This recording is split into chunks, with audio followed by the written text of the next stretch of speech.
My name's Gayle Petrick. I'm a case manager with the Patient Advocate Foundation, and I live in Hampton, Virginia.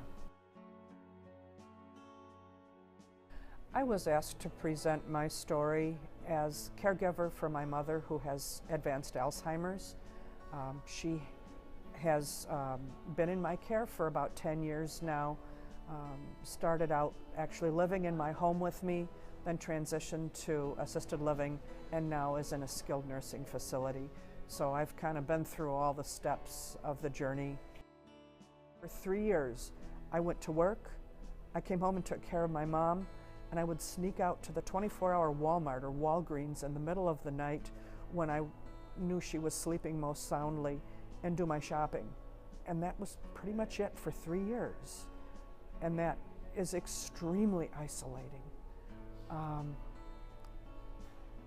But through forums like this and through hearing that there's 9 million family caregivers in our nation right now, that's, oh my goodness, that's a staggering number. So truly, I wasn't alone, and we need more communication to help provide services to all the other sons and daughters and husbands and wives who are at home being family caregivers, facing the same challenges that I have faced and still face today.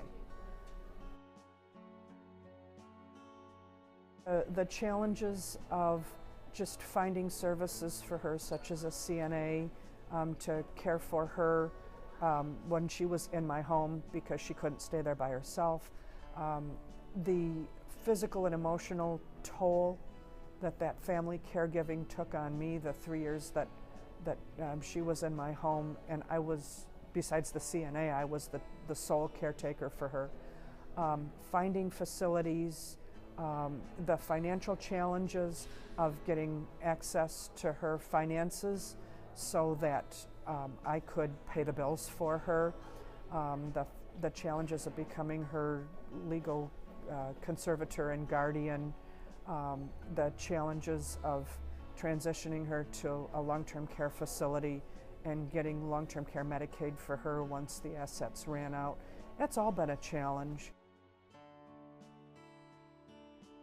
Take care of the legal and financial things early while your loved one can still sort of understand and can sign all these authorization forms for Social Security, the Veterans Administration, the financial, wherever you might have accounts or funds, to get all those signatures and get authorization while your loved one is still able to do that, if that's at all possible.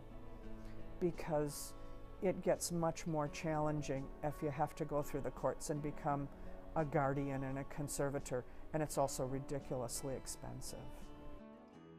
Whatever you can do early, yes, it's hard to have those conversations with somebody who understands what you're trying to take away from them, their decision-making capability. Those are really tough conversations, but it's better to have them than to have to go through some of the days that I went through trying to gain those capabilities later on.